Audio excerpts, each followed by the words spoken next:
Hello, and welcome back to Project Luxury. This towering structure dominates New York City's downtown skyline, a sleek glass giant designed to offer million-dollar views of the East River. At first glance, it appears to be another impressive addition to the ever-evolving skyline. However, upon closer inspection, something is amiss. The tower is visibly leaning, tilting away from the street below.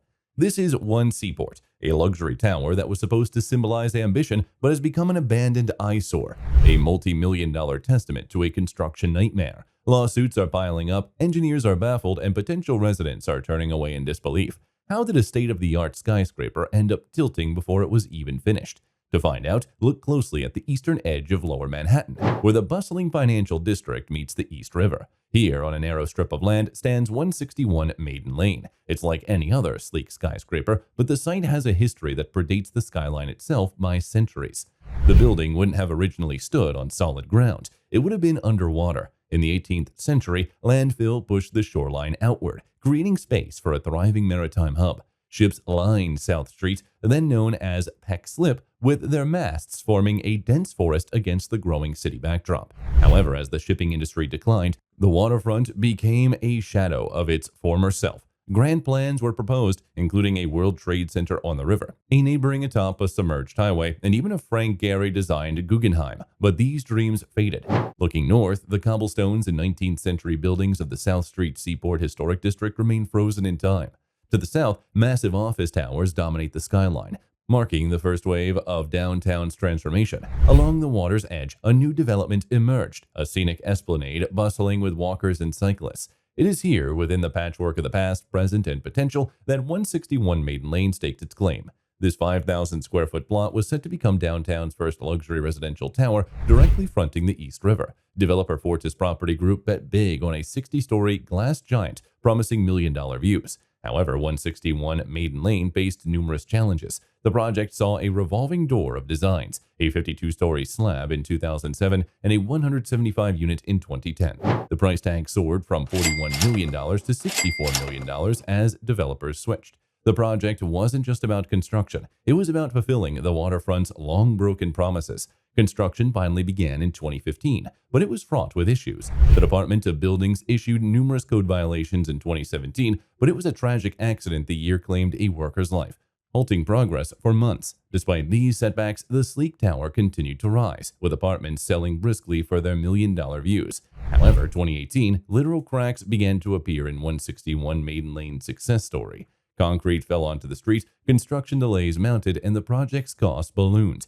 In 2019, the developer of 161 Maiden Lane faced a shocking revelation. The tower was leaning. This issue came to light during a bitter dispute with the contractor, Lend-Lease, who disclosed that the building was tilting 3 inches to the north, about a width of a smartphone. The root of the problem lies in the ground beneath the building. New York City's bedrock provides an ideal foundation for massive structures, but 161 Maiden Lane lacks this solid base. It stands on landfill created centuries ago when the East River shoreline was extended, resulting in layers and layers of sand and unstable soil instead of firm bedrock. Typically, Manhattan skyscrapers use deep-drilled piles or caissons, massive columns driven deep until they reach solid bedrock. However, a 161 Maiden Lane bedrock is 132 to 166 feet down, making drilling to that depth prohibitively expensive and complex. Engineers proposed an innovative solution, a system called jet grout soil improvement. This involves using high-power jets, forcing a mixture into the sandy soil to a depth of 55 feet, solidifying it to create a stronger layer to support the building.